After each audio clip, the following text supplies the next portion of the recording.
How to fix corrupted Kdenlive project files.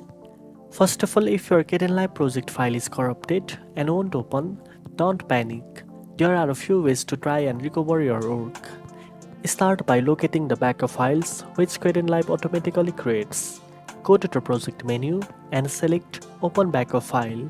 Here you will see your backup versions. Try opening these backup files to see if they work.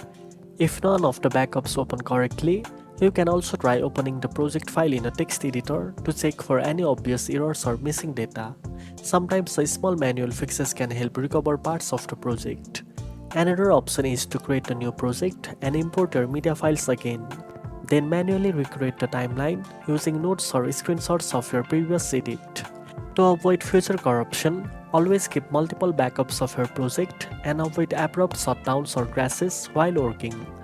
Regularly saving your work and using stable storage devices can greatly reduce the risks of corruption. Now you know how to fix corrupted Kdenlive project files. If you found this video helpful, don't forget to like, share and subscribe for more editing tips.